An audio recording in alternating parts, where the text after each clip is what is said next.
देखते हैं कि मतलब कि एडिशन ऑफ टू नंबर्स जो है वो हमारे पास 8085 में होती है और वो किस तरह जो है वो होती है, इस चीज को देख लेते हैं। Okay, let's start.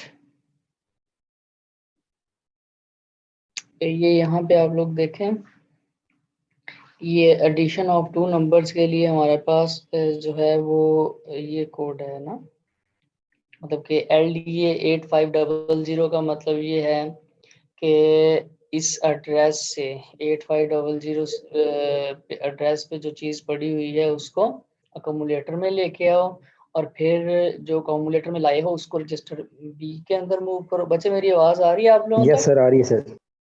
हाँ, उसको जो है वो बी में मूव करो। फिर उसके बाद जो नेक्स्ट है 8501, वहां से जो चीज पड़ी हुई है इस एड्रेस के ऊपर, उसको जो है वो मूव करो अकोमुलेटर में, ठीक है। फिर उसके बाद अकोमुलेटर के अंदर जो चीज होगी ये, उसके बाद है ऐड बी। ऐड बी में वो क्या करेगा कि बी को ऐड कर देगा बाय डिफॉल्ट किसके अंदर, अकोमुलेटर के अंदर, ठीक है। और फिर उसके बाद जो STA8502, जो अकोमुलेटर के अंदर जो चीज पड़ी हुई है उसको 8502 पे स्टोर कर दो और फिर उसके बाद आल्ट है। तो ये कैसे वर्क करता है, सबसे पहले तो ये जो निमोनिक्स हैं ये हेक्स कोड में कन्वर्ट होंगे और मेमोरी के अंदर किस तरह चीजें पड़ी होंगी ये हम देखते हैं। ये देखें, हर इंस्ट्रक्शन का जो हेक्स कोड है किस तरह, कुछ इंस्ट्रक्शन 3 बाइट थी। अब जैसे हमारे पास पहली इंस्ट्रक्शन थी LDA, हमारे पास 3 बाइट थी। उसके बाद हमारे पास जो है वो मूव AB वाली 1 बाइट इंस्ट्रक्शन है, ये 1 बाइट में कंप्लीट होगी। उसके बाद LDA 8501 इंस्ट्रक्शन है, वो ये है हमारे पास। यहाँ पे 8501 आना था, ये गलती से 8001 लिखा गया है, यहाँ पे 85 आना था, 8001। उसके बाद नेक्स्ट इंस्ट्रक्शन ऐड बी है, उसका हेक्स कोड ये है हमारे पास। उसके बाद STA 8602 है, तो उसका हमारे पास जो है वो ये है, यहाँ पे भी 86 आना था, तो उसके बाद ये 76 है, ठीक है। ये 8501 8502 ये सब सबसे पहले IR के अंदर, सॉरी, प्रोग्राम काउंटर के अंदर इंस्ट्रक्शन का एड्रेस होगा। आप देख रहे हैं कि हमारा जो प्रोग्राम था वो मेमोरी के अंदर 8000 से शुरू हो रहा है, यानी कि इंस्ट्रक्शंस जो हमारी पड़ी हुई हैं मेमोरी के अंदर वो उसका एड्रेस पहले का हमारे पास जो है वो 8000 है, ठीक है। प्रोग्राम काउंटर के अंदर वो एड्रेस होगा, उस एड्रेस से इंस्ट्रक्शन उठाई जाएगी, ठीक है, और वो किसके अंदर प्लेस की जाएगी, IR के अंदर। फिर उसको डिकोड किया जाएगा जिससे ये पता चलेगा कि उस इंस्ट्रक्शन का मतलब क्या है, ठीक है। और फिर जो है वो उसके अकॉर्डिंगली एग्जीक्यूशन होगी। चलो ये आप लोग इसको देखें। सबसे पहले LDA 8500, मतलब कि इस एड्रेस से ये इंस्ट्रक्शन यहाँ से पड़ी हुई है, तो क्या मतलब है इसका।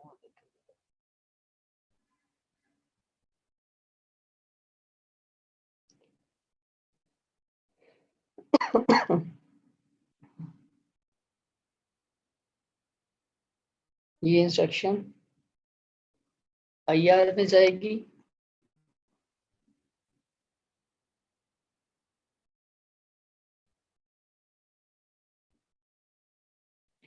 IR में जाके वहां से ये डिकोड होगी।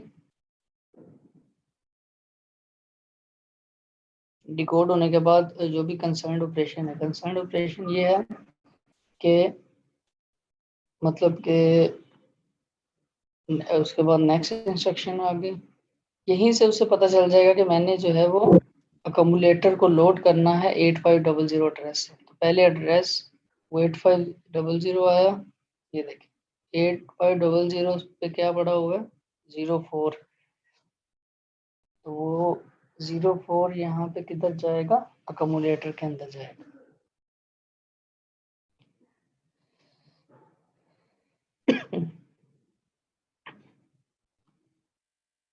नेक्स्ट इंस्ट्रक्शन,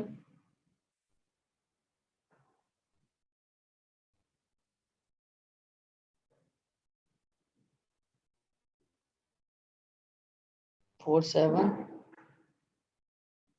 इसका ऑप कोड है, जिसका मतलब ये है कि जो अभी हमने इससे पहले एक लोड किया था ना, अकोमोडेटर लोड किया था, उसको जो है वो हम मूव कर देंगे बी के अंदर। मूव ए बी था ना, तो B is destination and A is source. So you people will see here instruction I, उसके बाद डिकोड हुई, जिससे ये पता चला कि ऑपरेशन कौन सा परफॉर्म करना है। तो अब ऑपरेशन के जो कम्युलेटर के अंदर पड़ा हुआ है उसको रजिस्टर बी के अंदर स्टोर करवा दो यहाँ पे, ठीक है। उसके बाद LDA8501 इंस्ट्रक्शन है,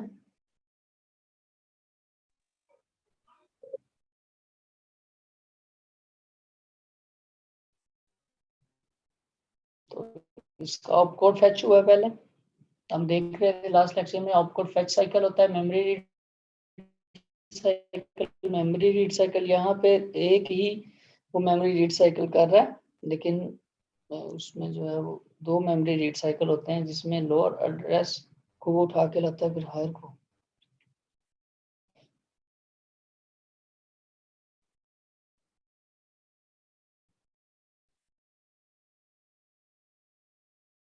तो यहाँ से 8501 पे जो चीज़ पड़ी होगी उसको उठा के कहाँ पे लाएगा, अकोमोडेटर रजिस्टर के अंदर। 8501 पे क्या चीज़ पड़ी हुई है 03,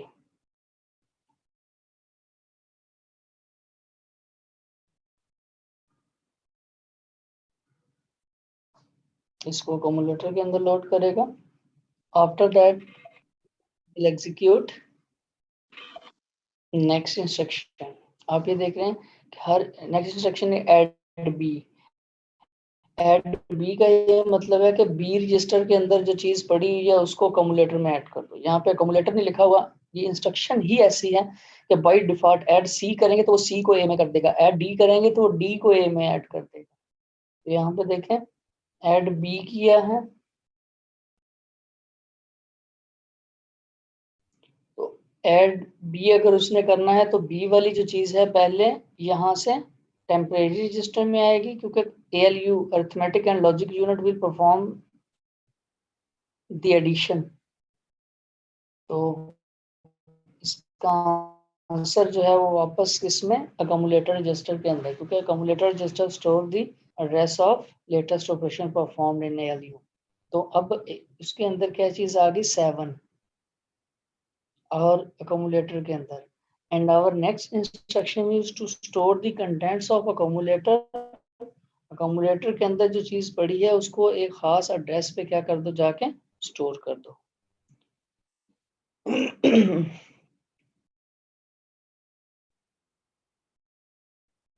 देखें इंस्ट्रक्शन आई, इंस्ट्रक्शन डिकोड हुई, फिर यहाँ पे उसके अकॉर्डिंगली वो एग्जीक्यूट होगी कि अकोमोडेटर के अंदर जो चीज पड़ी हुई है उसको उस एड्रेस पे जाके स्टोर कर दो।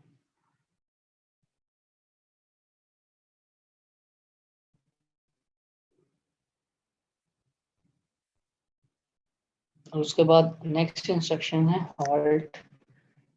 अपना वो प्रोग्राम जो है अपने ऑपरेशन जो है वो उसको हॉल्ट कर देगा। No operation will be performed after that. ठीक है, ऑपकोड फेच हुआ इधर 76 डिकोड हुआ।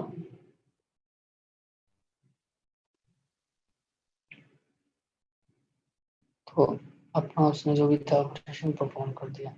तो इस एनिमेशन की आप लोगों को समझ लगी है कि कैसे माइक्रो प्रोसेसर के अंदर जो है वो चीजें वर्क करती हैं। जी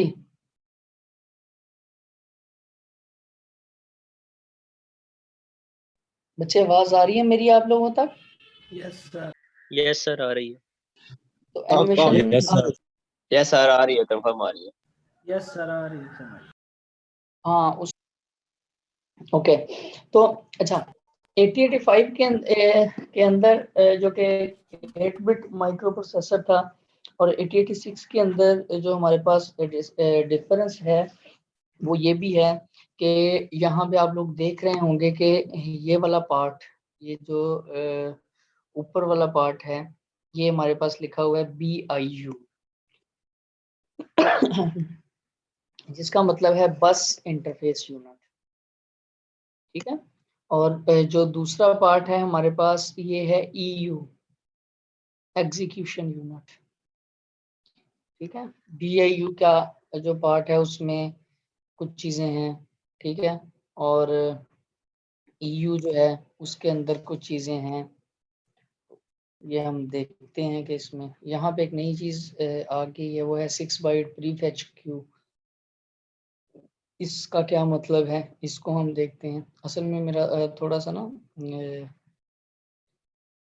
गले का इश्यू चल रहा है जिसकी वजह से बोलना थोड़ा सा मुश्किल हो रहा है। कोई बात नहीं सर, किसी और दिन रख लें अगर तबीयत नहीं ठीक सर जी। नहीं इसको करते हैं प्रोसीड जहाँ तक होता है ना, एक सेशन तो आज करते हैं ना हम। Yes sir. हाँ ओके, तो यहाँ पे हमारे पास जो इसका फर्स्ट यूनिट है BIU, ठीक है, बस इंटरफेस यूनिट, जो कि यहाँ पे लिखा हुआ है फॉर्म्स ऑल बस operations, instruction fetching, reading and writing operands, calculating the addresses of the memory operands. तो ये सारे का सारा जो कि ऑपरेंड्स को उठा के लाना, ऑपरेंड्स को फेच करना, उनके इंस्ट्रक्शन को फेच करना, ये सारा काम हमारा BIU का। यहाँ पे आप लोग देख सकते हैं कि 6 बाइट प्री फेच क्यू, मतलब कि अब एक इंस्ट्रक्शन फॉर एग्जांपल हमारे पास 3 बाइट की है, तो 6 बाइट हम एडवांस में फेच कर लेते हैं, क्योंकि यहाँ पे 2 इंडिपेंडेंट यूनिट है, पैरेलल यूनिट है। इसने इंस्ट्रक्शन फेच करनी है और इस यूनिट ने एग्जीक्यूट करनी है। यहाँ पे इसका हमें एज ये आ गया है कि टाइम हमारे पास बच जाता है। वो किस तरह, इसमें 16 बिट बाई डायरेक्शनल डाटा और 20 बिट, वो बात करते हैं अभी के टाइम कैसे बच जाता है। 16 बिट एड्रेस बस है बच्चे इसकी, और 20 बिट जो है, सॉरी 16 बिट डाटा बस है, इसलिए इसको 16 बिट माइक्रो प्रोसेसर बोला जाता है। और जो इसकी डाटा बस है वो हमारे पास जो है वो 20 बिट है। अच्छा, अब वो टाइम कैसे बचता है और उसमें ये पाइपलाइनिंग क्या चीज होती है, इसको थोड़ा सा डिस्कस करते हैं। देखें 8085 के अंदर हम देख रहे थे कि इंस्ट्रक्शन जो है वो फेच होती थी, फेच होके IR के अंदर आती, IR के बाद डिकोड होती, डिकोड होने के बाद जो है वो एग्जीक्यूट होती, फिर उसके बाद नेक्स्ट इंस्ट्रक्शन फेच होती। सीक्वेंशियल फेज में ये सारा काम जो है वो हो रहा था। मतलब कि F1 पहली इंस्ट्रक्शन फेच हुई, D1 पहली इंस्ट्रक्शन डिकोड हुई, एंड E1 पहली इंस्ट्रक्शन जो है वो एग्जीक्यूट होगी। After that second instruction fetch हुई, सेकेंड इंस्ट्रक्शन डिकोड हुई, और सेकेंड इंस्ट्रक्शन जो है वो क्या हुई, एग्जीक्यूट होगी। उसके बाद F3 D3 E3, तो इस तरह ये काम चलता था। बच्चे मेरी आवाज आ रही है आप लोगों तक? Yes sir. जी सर। अच्छा, ये है हमारे पास सीक्वेंशियल फेजेस में ये काम होता है, ठीक है। लेकिन अगर हम बात करें ओवरलैपिंग की या पाइपलाइन आर्किटेक्चर की, तो पाइपलाइनिंग में क्या होता है, तो पाइपलाइनिंग में हमारे पास क्योंकि 86 के अंदर 2 यूनिट हैं, बस इंटरफेस यूनिट और एग्जीक्यूशन यूनिट। बस इंटरफेस जो यूनिट है उसने वो ऑपरेशन परफॉर्म करने हैं इंस्ट्रक्शन फेचिंग के, ठीक है। तो यहाँ पे देखें बस इंटरफेस यूनिट इंस्ट्रक्शन फेच करता जाएगा, ठीक है। ये F1 उसने फेच की, F2 फेच की, F3। देखें अब जैसे ही F1 उसने फेच कर लिया, वो आगे एग्जीक्यूशन यूनिट को पास कर देगा।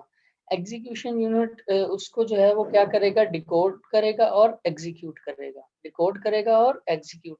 तो यहाँ पे आप देख सकते हैं पैरेलल में चीजें हो रही हैं, ठीक है, यहाँ पे और यहाँ पे। कि पहली इंस्ट्रक्शन फेच होने के बाद BAU का काम खत्म हो गया, ठीक है। वो आगे पास कर देता है जो कि डिकोड करता है और एग्जीक्यूट करता है नेक्स्ट वाला, ठीक है। तो यहाँ पे ये बात मैं कर रहा था कुछ काम इसने करने हैं और rest of the task will be performed by execution unit, ठीक है। तो यहाँ पे ये इस तरह काम करेगा। तो ये हमारे पास इतना टाइम जो है वो सेव किया है उसने, ठीक है। यहाँ पे देखें कि E2 जो है उसने क्या कर दी, एग्जीक्यूट कर दी। तो यहाँ पे 2 इंस्ट्रक्शन के एग्जीक्यूट होने में यहाँ पे इतना टाइम लगता है और यहाँ पे जो है वो एग्जीक्यूशन यूनिट एग्जीक्यूट करेगा इंस्ट्रक्शंस को, ठीक है। तो यहाँ पे लिखा हुआ है ये सारा एग्जीक्यूशन यूनिट के बारे में कि बस इंटरफेस यूनिट के अंदर हमारे पास CS है, SS है, DS है, ES है, IP है। जबकि एग्जीक्यूशन यूनिट के अंदर हमारे पास AX है, BX है, ये हम डिस्कस करेंगे क्या चीज़ें हैं ये। CX है, DX है, SP है, BP है, SI है, DI है, ALU इसके अंदर है। ये इसलिए यहाँ पे सारा कुछ लिखा हुआ है और ये पाइपलाइनिंग की बात होगी, ठीक है। अच्छा, इसके रजिस्टर्स की बात करते हैं। 14 रजिस्टर्स हमारे पास that are accessible to the programmer, ठीक है। जनरल पर्पस रजिस्टर जिनमें से अकमुलेटर है, बेस है, काउंट है, डाटा है। अकमुलेटर ऑलरेडी आप लोगों को पता है कि अकमुलेटर रजिस्टर जो है वो क्या करेगा जी, एक 16 बिट रजिस्टर है जिसके 2 पार्ट हैं जी, AL और AH, यानी कि लोअर पार्ट और हायर पार्ट। यहाँ पे देखें, ठीक है, जो भी ये वाले काम ये परफॉर्म करता है, ठीक है। उसके बाद बेस रजिस्टर है, उसके एक 16 बिट रजिस्टर है और 2 इसके जो हैं वो हमारे पास पार्ट है, BL और BH, लोअर और हायर। तो अगर 16 बिट ऑपरेशंस परफॉर्म करने हैं तो इसको हम कंबाइन कर लेते हैं BX, ठीक है। तो यहाँ पे लेटर जब हम कुछ चीज़ें नेक्स्ट कर रहे होंगे ना, सारे रजिस्टर पढ़ लेंगे और एड्रेसिंग मोड्स हम पढ़ रहे होंगे, ये रजिस्टर्स हैं। तो ये हर एक के एंड पे जो चीज़ें लगी हुई हैं ना, वो हम जब एड्रेसिंग पढ़ रहे होंगे ना, ये फिर आप लोगों को ये वाली लास्ट लाइन समझ आएगी, ठीक है। काउंट रजिस्टर है, आपको पता है कि हमारे पास ये हमने 85 के अंदर भी पढ़ा था कि जो लूप चलने हैं, कितनी दफ़ा वो लूप चलाना है हमने, सॉरी ये नहीं पढ़ा था मेरा ख्याल उसके अंदर आप लोग। तो काउंट रजिस्टर जो है ये CL और CH एक 16 बिट रजिस्टर है जो कि 288 bit contain lower order byte, higher order byte, ठीक है। ये लूप शिफ्ट रोटेट इंस्ट्रक्शंस में होता है। ये जब हम इन एड्रेसिंग मोड्स पढ़ रहे होंगे और या जब हम प्रोग्रामिंग कर रहे होंगे ना, तो फिर आप लोगों को ये चीज़ें बच्चे क्लियर होंगी कि हम किस तरह इसको लूप में यूज़ करते हैं या शिफ्ट और रोटेट ऑपरेशन में हम किस तरह इसको यूज़ करते हैं।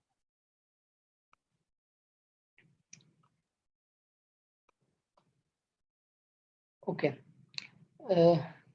उसके बाद हमारे पास डाटा रजिस्टर है जिसके अंदर डाटा रखा जाता है यूजली DL और DH। एक इसका काम एक्स्ट्रा ये है कि पोर्ट नंबर जो है वो हम डाटा रजिस्टर के अंदर रख देते हैं और बाय डिफ़ॉल्ट वो पोर्ट नंबर हम वहाँ पे यूज़ करते हैं इन और आउट इंस्ट्रक्शंस में। तो ALU में के अंदर अगर रिजल्ट हमारे पास आया है 2 नंबर्स की मल्टीप्लिकेशन का और वो 32 बिट रिजल्ट आया है, तो क्या होगा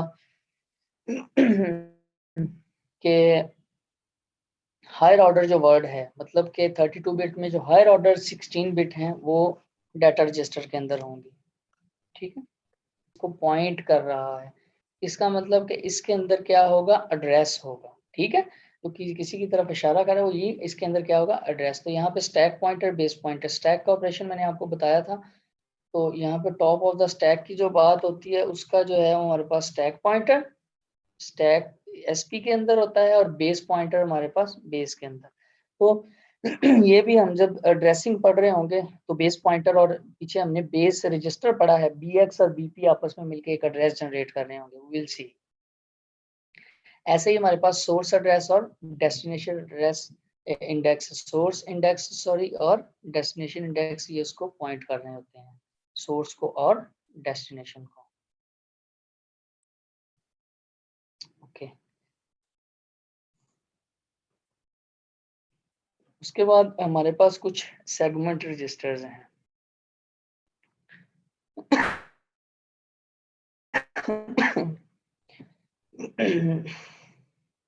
अच्छा, अभी मीटिंग का टाइम जो है वो हमारे पास ख़त्म हो रहा है। ठीक है, तो थोड़ी देर बाद आप लोग ज्वाइन हो तो हम इसको ना कंटिन्यू करते हैं, थोड़ा सा करके हम इसको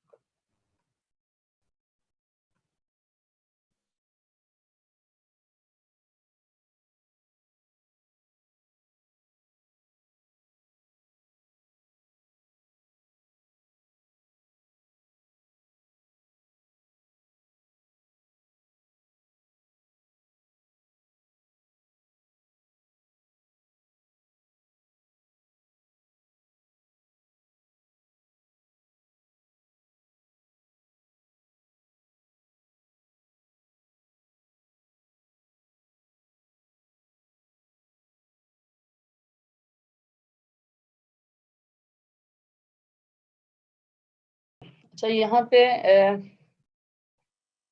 सेगमेंट रजिस्टर से पहले मैं कुछ बातें आप लोगों को बताता चलूं। देखें, 8086 की जो एड्रेस बस है ना, उसकी विड्थ है हमारे पास 20 बिट। ठीक है, तो कितनी मेमोरी ये एक्सेस कर सकता है, वो 2⁻20।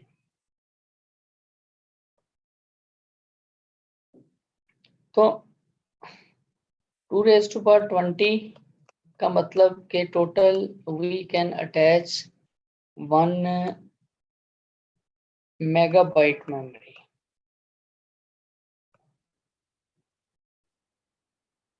ठीक है, लेकिन आपने देखा होगा कि जो रजिस्टर्स हैं वो हमारे पास 16 बिट हैं, यानी कि अब एड्रेस 20 बिट कैसे जनरेट होगा ये हमने देखना है।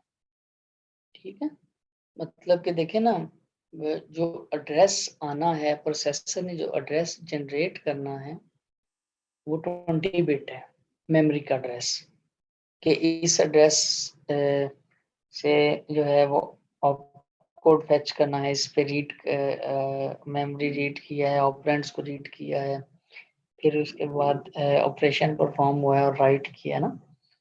लेकिन रजिस्टर का साइज 16 बिट है, तो ये बात आपको समझनी चाहिए कि रजिस्टर्स हमारे पास 16 बिट है, एड्रेस 20 बिट है। यहाँ पे हम देखेंगे कि किस तरह हम इसको जो है वो ऑर्गेनाइज करते हैं। अच्छा, इसके अंदर जो है वो मेमोरी सेगमेंटेशन की जाती है, इसको बोलते हैं मेमोरी सेगमेंटेशन।